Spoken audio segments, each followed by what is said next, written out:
G'day, guys. Welcome back to another edition of the Detour podcast. I'm your host, Dan Jones. We're live again Tuesday night, and I'm joined, as always, by four-time national road champion from Australia, Johnny Trevorrow, who you've had another big day, Johnny. You're at, the Nagambie Brewery at the moment? I am at the Nagambie Brewery. We have a big day. I'm up here with a few of my cycling mates, the seven of us. That's them. That's the motley crew. They're the guys that would only buy Green Edge kit when it was heavily discounted. Is that right? Free. True fans of the Green Edge brand. No, they are true fans. It's as I tell Jerry, it's the Green Edge senior team. Looks like Dad's army of cyclists. We arrived on Monday. It was great. So we got here Monday. A big ride on Monday was we rode from the caravan park. So I've got a cabin in there. Rode from the caravan park to Mitchelton. Had lunch. So it's only about 10K. And then we borrowed, Jerry's got this lovely party boat. So we borrowed his boat, put the bikes on there. We had lunch at Mitchelton, which was fantastic. Mm-hmm. And the winemaker, the main winemaker, Victor, took us into the cellars and there's her tasting from all the vats, and the boys were just blown away with that. And then we cruised back on the boat. And you saw the most famous truck as well. There we did. It's gone up to 2.3 million now. 2.3. So, yeah. All right. But took them through the Aboriginal Art Gallery, which is the biggest privately owned Aboriginal art gallery in the world, and it's worth going to Mitchelton just to have a look at that art gallery. It's that good. But also worth having a quiet one as well. And then today I took them for a ride. I told them it was 60 kilometres, a slight detour. We rode round the back, past Mitchelton, down back road, Northwood Road to Seymour. Beautiful ride. But I miscalculated. It was ended up being 80 kilometres in 29 degrees. So there's a little bit of cramp and a few of the boys this afternoon. But anyway, all good. And we just cruised over on the boat to the Nagambie Brewery. We're just ordering beautiful pizzas at the moment. All right. Well, we're talking absolute fluff now. Let's bring in our guest because people want to hear from the Australian national champion who obviously rides for Ineos Grenadiers, and that is, of course, Luke Plapp. Joins us live. Plappy, thanks for coming back on the detour, mate. Gentlemen, how are we? It's you're cramping in 29 degrees, Johnny. It's I think I might have just ticked over 0 degrees here in Angelo. The complete opposite. 29 degrees, and I'm not cramping. It's my mates. Yeah. How are you feeling, Plappy? You had a great Tour of Catalunya, mate. You blew the race to bits with your efforts on the second last climb there? Stage 6. Shake up the GC? Stage 6. Stage 6. First climb on stage 6. And I was going to say before we went there, Plappy, that was an impressive ride. You put them under pressure, and a couple of the big hitters were sitting too far back, and it probably cost them the buck. What's his name? Almeida. Yeah, and Quintana. They were too far back, and you blew the race apart for them. Oh, look, it was about time I did something like that tour. I hadn't pulled my finger out all week. So, it was good just to be able to help the boys and help Richie. But, yeah, look, it was a tough tour for me. It was definitely an eye-opener and a shock to the system. I think it was the most calories I've ever done in a week by about 10,000, most TSS by about 500. So, yeah, it really shocked the system, but it was good to do a little time trial up that climb, and then I pulled the pin and got in the car and said good luck to Carapaz. Now, one thing we used to admire or be jealous of at Green Edge was just how meticulous Sky and that were with their recovery. They used to have a guy that was just in charge of beds. That was his job. Are they still really particular about, recovery and all the processes after a stage? Yeah, mate. Look, I didn't know what was going to happen. That was the first tour I've done. Obviously, UAE was a bit different because you don't have all the supplies over there. But yeah, I rocked up to the hotel and we had like our own mattress and pillows already lined out. And it was a bit of a shock. And then get back on the bus and you've got all your recovery drinks lined out. So yeah, from what I know, they're definitely still ticking all those boxes. Iffy. Now, how's Richie? Because he got a bit crook himself during Catalunya. So how is he now? He's still pretty crook, actually. I think we all got a bit average. I'm not feeling the best and wasn't throughout the tour. But, yeah, Richie, Kwiato, and Pavel in the end. So we were down to 3 riders by the last stage. But, look, it's the same for every team. Looks like it's going through the palo everywhere. So, yeah, fittest survives, really. Johnny? So I was just going to say, we've been watching the start of the Flanders Classics, with E3 and Bruce De Pana and everything. But Gent Wevelgem, that was pretty special the other day, with the first Australian to win a World Tour race. And Biniam Gourmet, who pretty quick. What can you tell us about him, mate? I actually haven't raced him before, but from what pretty sure he's my age. I think he's 21. He tore up the under-23 Road Worlds last year. He didn't win it, but I think he came from about 50 wheels back in the bunch sprint to get second in that, I think. Second, yeah. So he's got a massive kick on him, and it's pretty awesome to see him win. And I heard him say they were like, "Oh, you might do Flanders and Roubaix now since you've won this." And he's like, "No, I've got to get home to my wife and kids," which I had to double check. He was the same age as me. Look, he's a bit of an awesome talent, and I don't think there's anyone that's not happy that he won. Yeah, well, pretty special, wasn't it? You look at the effect cycling has in a country like Eritrea. We obviously worked with Daniel Technoholminot back in 2012, 2013. And then he went across, obviously, to Dimension Data. And then he had a couple of days in the polka dot jersey there. Didn't win the polka dot jersey, but it was big enough to have a ticker tape parade back home in Eritrea. They got the keys to, the city. They met the president. It was huge. And he was showing me footage. I remember, 10 years ago that some of the nationals there, you're talking about crowds of 1 million people.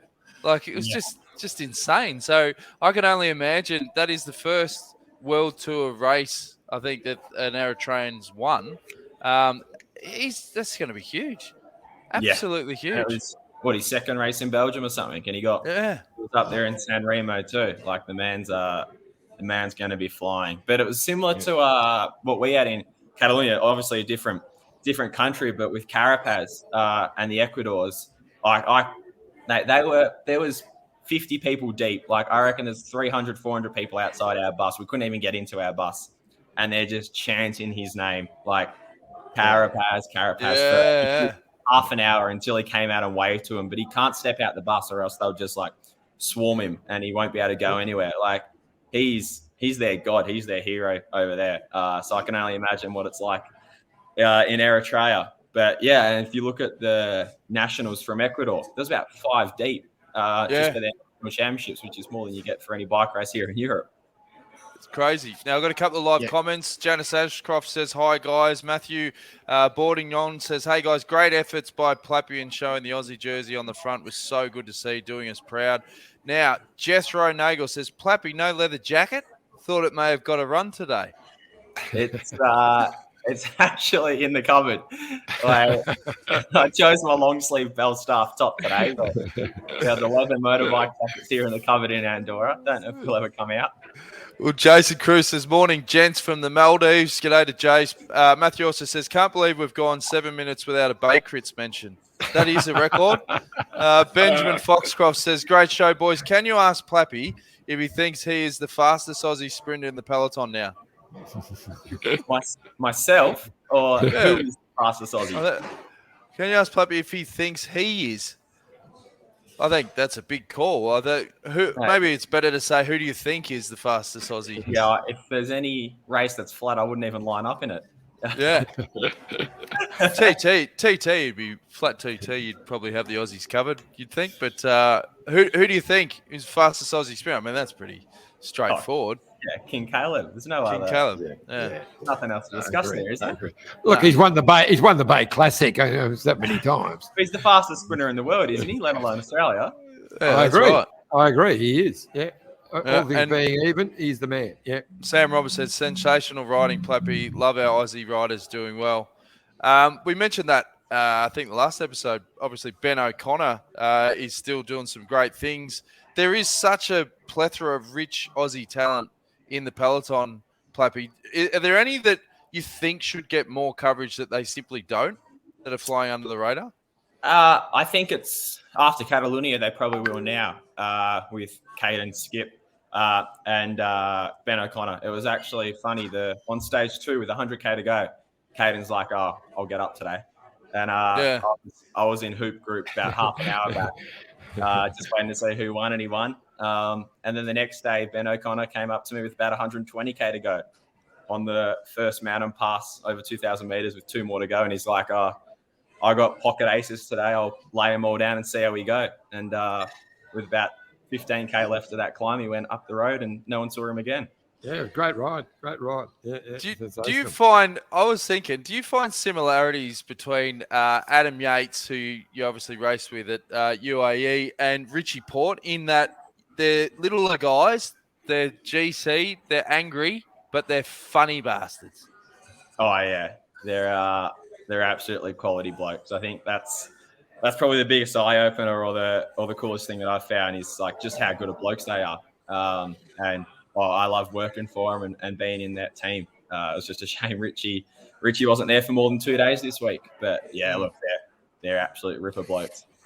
Now, I saw Adam Yates gave you a big rap. I think it was sometime last week. He was talking about you, and he said you were going to be a superstar. So that's a big rap coming from Adam. Yeah, I think that's probably from UAE, but I learned a lot of lessons in Catalunya and the difference between a UAE or a non-European World Tour race. It's almost a completely different sport, to be honest. So there's a long way to go in learning there. Yeah, I definitely had my eyes opened here in Europe last week. And so I was going to say, what's your plan? I know you were going to have a break now. Is that still the case?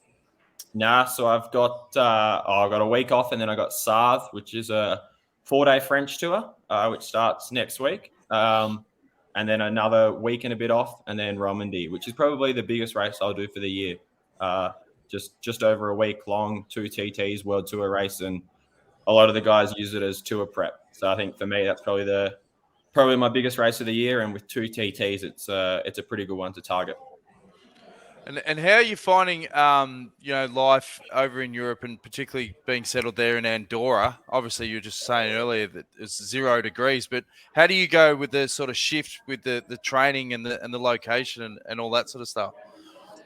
I think I'm lucky that I've got a place in Girona as well with Georgia, my girlfriend. So I guess it gives us a bit of that balance, and Girona's there's a bit of an Aussie clique and Kiwi clique going on there. So it gives you got the social aspect to it.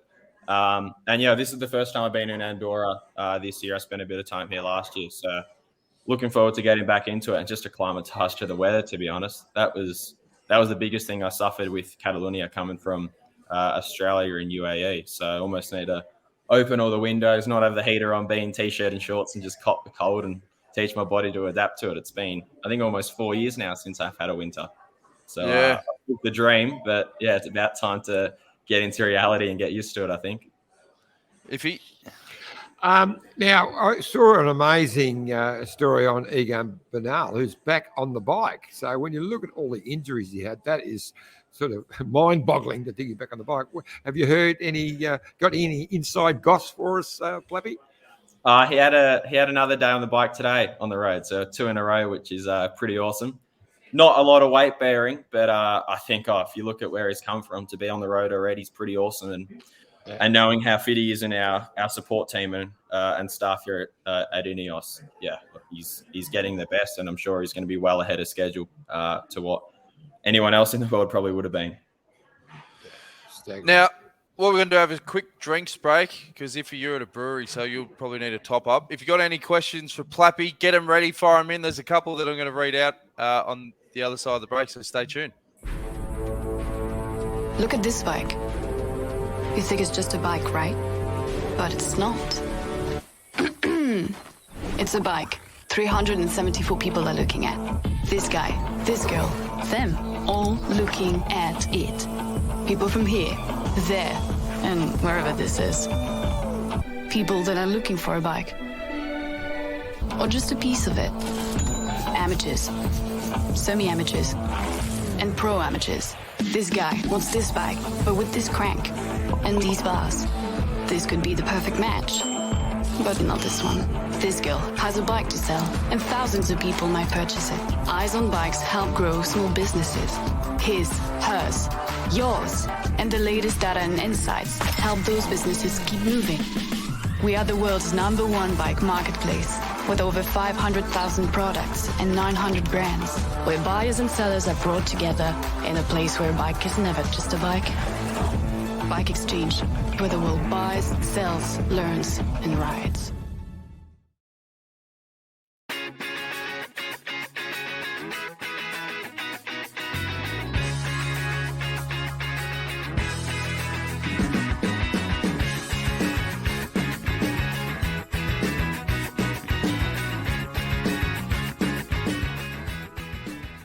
Are you dreaming of the ultimate cycling holiday?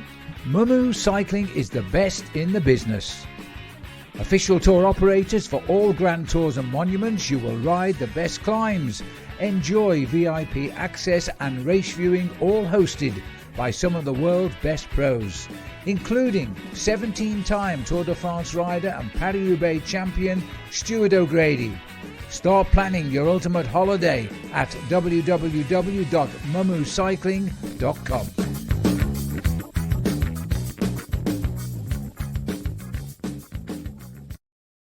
Again, Bike Exchange and Mumu Cycling. Ippy, how are we going with moving some tickets for Mumu? Yes, they've still got a couple of spots left for the last 10 days of the Giro. So jump onto their website, mumucycling.com, MUMUCYCLING.com. And Marcel, he just does it the best of anyone. And they've also got a few spots still in the Tour de France. So, yeah, get in there while you can. All right, we've got a couple more live comments because we're here with Luke Plapp. Simon Knowles says, I'm back, guys. How refreshing is it to see the Aussie champ in the peloton? Such a level-headed young man. Do you find things are changing? Everyone used to love back in the day going, oh, he's such a good young man or whatever. Because the young guys are absolutely smashing it on the World Tour, do you ever get the older riders saying, oh, mate, you guys have got it so much different to the way we had to earn our stripes, whereas nowadays it's like, no, that's all fast track. I was copping it for wearing too much clothes, and like the rule of not allowed to wear your rain jacket if it's not raining. Like I was just freezing cold and wanted to keep it warm. So I think I reckon at least 10 guys came past me and said, "Take your rain jacket off, mate," when it wasn't raining, but the dark clouds in the distance. So I still got a lot of things to learn, that's for sure. I didn't know that was a rule. That's a crap rule. If you want to wear your jacket, wear your jacket. Tell them to get stuffed. That's what I thought. About not looking soft. You can't look soft, mate. That's the thing, isn't it? Nah, bugger that. I was definitely the softest in the peloton, that's for sure. Well, that's what Jethro wants to know. What piece of clothing saved you at Catalunya? Mate, there wasn't much I could have done with anything. I was freezing cold. I think the best thing was the deep heat on my whole body before every stage, just like lathered it on to try to keep me warm. Oh, yeah. Or the Goan oil back in the day. You got to be careful where you put that deep heat, though, because if you go to the toilet with it on your hands, you can be in trouble. But anyway. That's right. Jacques C. wants to know, Plappy, who's your favourite for Flanders? Obviously, when you're racing and you've got your calendar, you probably focus more on that. But Flanders is obviously the Super Bowl for Belgium. Have you got any tips or anyone that you think is going to go all right? Yeah, I don't know our final lineup for our team, but I reckon Magnus could be a very big smoky the way he's raced all year. And he's a name that they might let slip up the road. And if he got up the road with a little bit of a gap, they won't bring him back, I don't think. So, yeah, I'll go Magnus Sheffield. Magnus Sheffield. There you hopefully go. Hopefully he's in our lineup. I thought you were talking about Magnus Court. I thought, oh, yeah. Magnus could win a bunchy. Sheffield, I reckon. Oh, he's a good bike rider. He showed us last year. But interestingly, I mean, of course, Jumbo will be, one of the favourites. I thought they actually made a bit of a mistake in Ghent-Wevelgem when Van Aert attacked once up that last climb. He opened a gap, and Laporte actually sort of half chased Then realised he wasn't going to get there and then swung over. But he kept the gap close. And then they ended up bringing him back. I just reckon if Laporte hadn't have done that, Van Aert might have ridden away. But anyway, that was just, I thought, a tactical mistake they made. Just wanted to go 1-2 again, didn't they? Yeah, they looked like it. They might have, he thought they, I think it was a fraction arrogant, actually, that he just thought he could do that. I'll ride up to him and we'll do a 1-2. But hey, do it once, you're not going to do it again. Yeah. Wow, they've done it twice now, haven't they? Well, they have, exactly. Yeah. Now, one thing that we were talking about with the Green Edge guys is how much of a difference equipment makes. Now, looking at the Aussie champs Pinarello, I mean, that's a pretty mean-looking machine, mate. You must be happy with how they decked it out. Oh, yeah. It's definitely get a few comments as well on the Palo, which is nice. And I think everyone in the world can agree that the green and gold is one of the best combos with the white. Yeah, look, I love racing and it feels pretty special. And I think as well, we are training our orange kit. I'm not sure if you guys have seen that. So we've got like a training kit with the team. So I'm in that every day. So I think what makes it more special is when I get to a race is when I get to put that green and gold on and have the special bike. So I think it just gives you a little bit extra going into every race, getting to pull that kit on. You know, I was just going to, a funny story. You'll like this, Plappy. Back in my day, the Australian Pro Road Champions jersey was, it virtually looked like a green World Championship jersey. It was green with the with all the state colours, but virtually a World Championship circles. And I wouldn't wear it in Europe. I used to wear a jersey just like what you've got. And they said, Australian, you have to wear that. As the Australian officials said, they'll call me the bloody Fredo the Frog bloody world. No way. I wasn't wearing that. Well, I reckon one of the best. I got told off by a few people for not having yellow sleeves on the kit. Because some people in the past have had yellow sleeves, but I quite like the white, and I think it looks. It looks much better. Yeah, I'll tell you what, that is a bugbear of mine, Plappy. I'm glad you brought it up because I believe they should change the representative jersey to something radical, something great, but not virtually the same as the national jersey. You look at races like Down Under when we have an Australian team. You can't tell where the Aussie champion is because they look almost the same. So we're going to change the Australian representative jersey. We're going to change one or the other. It could be little inside goss there. Well, not for the Australian champs jersey, but there's definitely going to be some cool designs coming out for future national jerseys at Wollongong and potentially Com Games, I think. So I think we're going in a pretty cool direction with that. Yeah. Oh, that's cool. Oh, just back to the bike sponsor. I mean, how much work did Pinarello put in? Obviously, your time trials are pretty important in your repertoire with the wind tunnel testing and tweaking aerodynamics. Or, is there a lot that the bike companies can do? Obviously, we're talking about the drop seat, Milan San Remo, in terms of the tech space. Yeah. Yes and no. I know we've had this bike since 2013. I think our TT bike, especially. So that's getting a new design this year. So that'll be out in not too long, actually. But yeah, you're sort of limited, aren't you, in what you can do? But I have noticed a massive difference between our new road bike compared to last year's model. So they're definitely finding a lot of gains, even though it doesn't look too different. But yeah, I'm pretty pumped for this new TT bike that's coming soon. Yeah, look, and I think you can see the same as Giant as well. Like they've had the same bike for a few years now. So I think you are limited in what you can do because once you make a pretty quick bike, the regs don't let you change it much. So obviously our bike's has stacked up well in the world for 9 years now, and they haven't needed to change it. So yeah, I guess you are limited with what you can do. Iffy. Now, you mentioned Wollongong, and I know that it's the second most important thing on your mind at the moment, I believe, the Worlds at Wollongong. The other thing is, of course, Carlton winning the flag, but you've been given that a bit of a push as well. They're looking good, mate. Oh, mate. Have you seen the dates for Wollongong? Lines up perfectly. You can race Wollongong, get back and got a week in Melbourne. Grand final.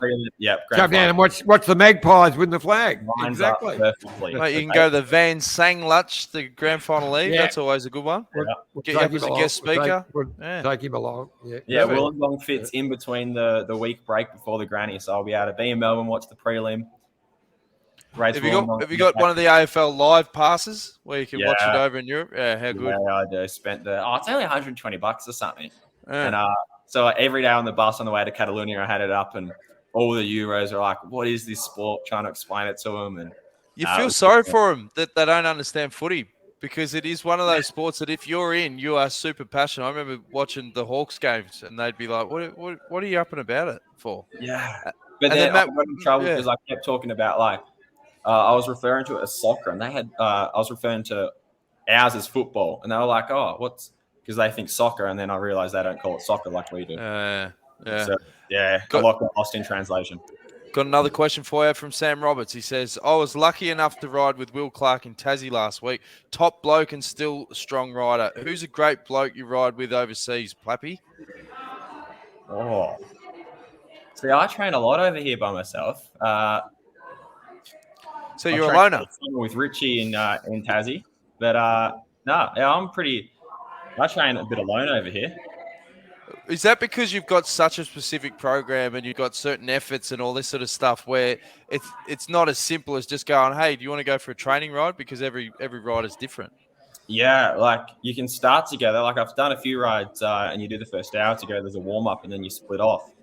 But at the same time, you've never really got a training partner for a while because they'll go off to a race. Then a few days later, you're off to a different race. You normally meet for a coffee shop and just have a chat then. I catch up with Cal as much as we can, but at the same time, he's in Belgium racing the classics now, and then I'm off doing 1 week stage races. So you're always a month in between seeing people. Yeah. Iffy? I noticed that Tommy Pidcock's back after having this stomach ailment. It seems to be going through the peloton. So there's a lot of different sicknesses, bronchial and stomach bugs. Can you give us a little bit of insight of what's going on in the peloton at the moment, mate? Yeah, mate, it's ridiculous. And I was talking to the boys about it. The funny thing is, it's going through the peloton like wildfire at the moment. If you called it COVID, everyone wouldn't be able to race, and you'd have to isolate. But and it's going through just as quickly. It's an interesting one. Everyone's getting sick, but it's we play on. But if everyone was getting sick of COVID, we wouldn't be here racing. It's just interesting. It's like if you called it a different name and told everyone you have to isolate, well, then we're not racing a bike. But at the moment, it's carry on, and a lot of teams are finishing the tours with 1, 2, 3 people. Got another comment from DL. He goes, any Biffo stories from Plappy? Now, you're talking to the wrong guy. You got Mr. Nice Guy, Luke Plapp. And if you did have Biffo stories, you're probably going to keep those under wraps. But one thing a few riders have been saying is that the peloton is... Oh, yeah, Will Smith, Chris Wright. That was unbelievable. I like how people go, no, that was set up. And it's like, who would want that as a brand? Why would you set that up? Doesn't make any sense. Of course it wasn't set up. Anyway, off topic here. But what they were saying is in the peloton, it has evolved so much where little things like George Bennett was saying the other week that remember the old days, and if you would have had this, where the team leader pulls over, has a piss, or the race leader, the whole peloton pulls over for a piss. Even that's starting to change now, Plappy, where it's just you got to learn how to do this stuff on the bike, and it's just run and gun. Everyone racing's on from the start. That's it. Yeah, for sure. That was one of probably my biggest achievements, to be honest, in Catalunya, as weird as it might sound. But just because in Australia, our races are 2 hours long and they're not very much. And I've just never done it. I took my first piss on the bike in Catalunya, and that was I was big tick in the box to me. I just haven't raced in Europe before, and in Oz, we don't do it. But look, there's not much respect. Once the break goes, you've got a little bit of time to pull over and take a piss, but apart from that, she's on. Yeah. Iffy? Yeah, no, I noticed that thing of respect is going a bit. I mean, when Simon Yates, had that small crash, 30K to go, or whatever it was, Catalunya or whatever day, 4, I think it was. The fact that they went bang, normally they won't. If it splits through the wind, they'll go. But if someone actually crashes and they're GC, they don't normally attack them. But Yeah, they seem to be doing that now. That was a shame for where he punctured, because I think at any other time it wouldn't have happened, but he punctured on the corner that the crosswind started. So as soon as where he crashed, as soon as you turned right there, that was the only crosswind section of the day. So I think that was just really bad timing. And any other time they probably wouldn't have attacked. It was just, that was the only moment of the stage where anything could happen. And it was race was already on, and they were lining it out for that corner already for positioning. But I know what you mean. I think that was just really, really bad timing. We've got another question from one of our top listeners, Simon Knowles. He says, could you please ask Luke, does he do any other kind of exercise other than bike training, yoga, core strength, and the like? No, not since the Olympics. I haven't done any gym or anything like that, actually. I might start getting back into it. But before this, I did a lot of gym, and obviously with the track. But since then, it's just been smashing Ks on the road, really. There are a lot of riders that obviously do get into that. I mean, Durbo was obsessed with a lot of core stretch stuff, guys like Swaino. There are a lot that really get into that. Do you see a lot within the Ineos Grenadiers group? Yeah, I think a lot of it's, in my opinion anyway, just like prevention from injuries and things like that. And that's why they're doing it, not for cross-training as such. For sure, in the off-season, we do some hikes or some runs. But in season, it's just you do your things to stop injuries. But apart from that, not really other cross-training unless some guys do a bit of gym. Yeah. So Richie's never been a big one into the gym. So I don't suppose he's going to start now in his last year. Now, do you reckon it'll definitely be his last? We'll have to get him on and ask him ourselves, I guess, because I reckon if he puts in a good year, which he's just as likely to do, his form before he got sick was actually brilliant. Yeah, he's flying. So, and he'll do it. And I'm looking forward to catching up with him at the Giro. So he does a really good Giro. I wouldn't be surprised if we get another year out of him. You reckon there's a chance? Absolutely no chance, I don't think. No. I think the best, I think it'd be awesome if you could get him to do another pre-season, finish at 2 and under. But look, I don't think he'll be swinging the leg back over after October. No. Stewie, if anyone can pull it off to get him to finish it down under 1 year, it'd be Stewie. It'd be pretty epic, wouldn't it? It would be. It would finish at Wollonga last stage. That's it. Yeah. But they've got to build that statue for him. It's a long pre-season to be able to do that for another week. Someone from Mitchelton did it, didn't they? I reckon a few years ago. Someone went again. All pre-season finished at TDU. I think. Well, Cadell was the last one top of mind that finished just after TDU at the Cadell race. But was it Heyman? Maybe it was Heyman. Maybe Heyman. Yeah, I think it was. That was Heyman. Yep. But that's like you go through off season, build back up for 3 months for a 1 week race. Like it'd be tough on the big effort. Sure. Yeah. Matthew Birding wants to know quickly how did Plappy find trying to manage the track and the road? I soon quickly learned at Catalunya that they don't mix. Nothing that we have done on the track can prepare you for a World Tour stage race. UAE was a bit different because it was quite easy before. You almost just do 1 20-minute effort at the end of the day, which isn't too similar to what we do on the track. But yeah, what we went through last week, there's no such thing as balancing the both of them. So I know that the Worlds are very important, and you must give yourself a chance for the time trial in Wollongong. What specific events will you do in your lead up to Wollongong? Romandy in a few weeks has got 2 TT. Then there's a few other week-long stage races I'm doing that have got TTs, but the main one will be commies. I think that's almost an identical distance. I think it's 36k commies. Not as technical as Wollongong. I think commies has got 5 corners and Wollongong's got 52. But yeah, look, I think commies is the one proper hit out of a TT I'll have before Wollongong. Apart from that, there's no other standalone 1 day events. So we only get 2 starters at Wollongong?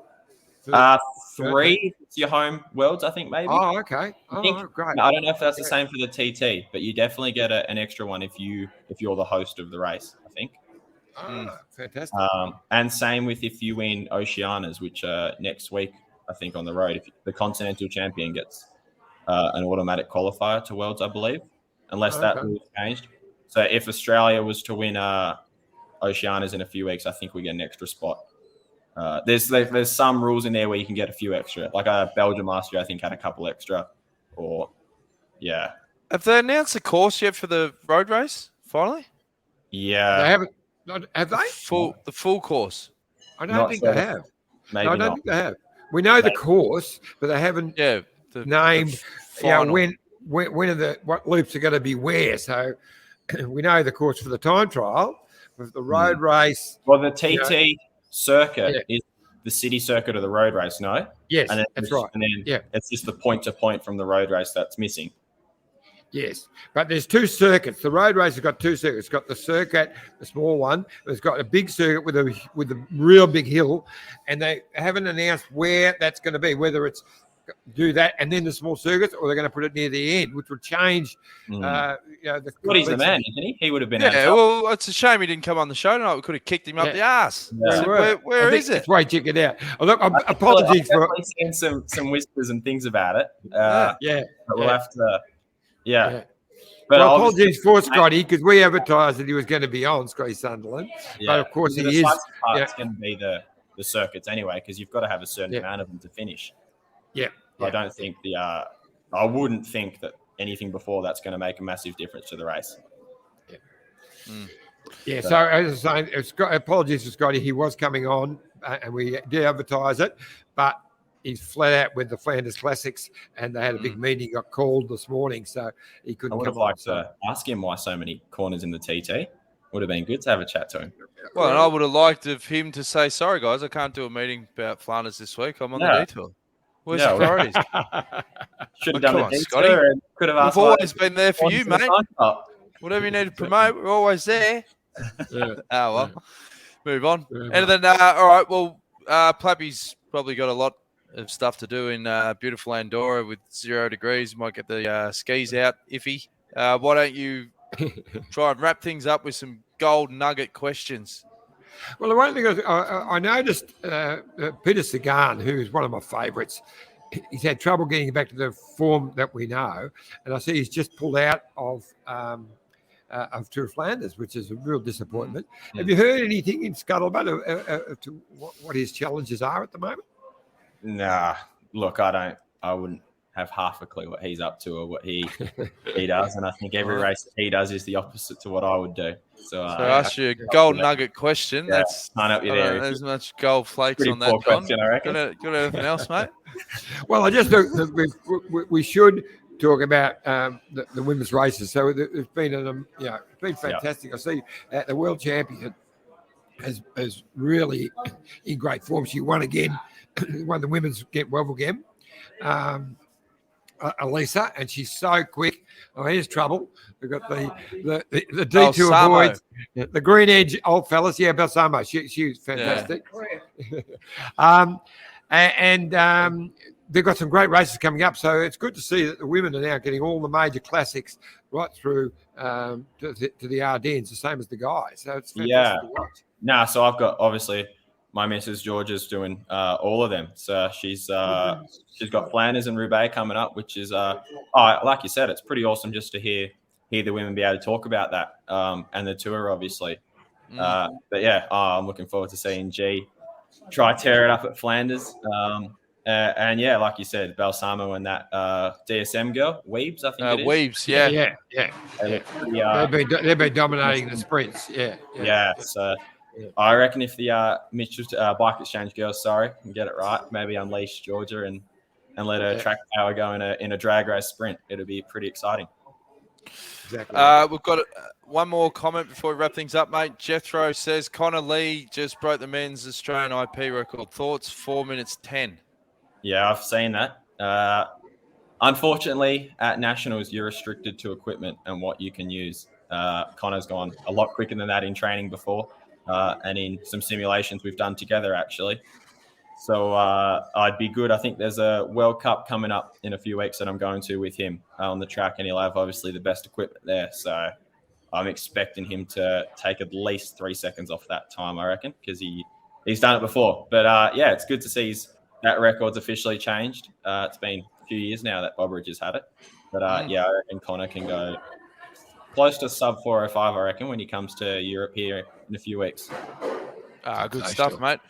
All right, well, we've bloody appreciated you being on the detour again, Plappy. You're a superstar on and off the bike, and wish you all the best for the rest of the season, mate. And have a good spell after Romandie. Oh, I will. No, thank you for that, boys. And up to San Sebastian, Catalunya, the Costa Brava coast there, mate. Yeah. Get up to Cadaqués. Well, see, I reckon we should keep the racing on that side of the coast. There was way too many stages here and around Andorra. I drove over La Molina to get here to Andorra from Girona, and I was just having nightmares and flashbacks just driving over that. Yeah. I reckon we keep it all around Costa Brava and Tossa. Beautiful. Tossa de Mar, spiritual home. Good stuff. And thanks to you, Iffy, and thanks to all the people tuning in. Remember, youtube.com/The Detour Podcast. Like, share, subscribe. If you enjoy the ambience, and tell Dad's Army, great job on the 80Ks today, mate. Good on you, Plappy. Good on you, Iffy. See you, guys. Take it easy. See you, mate.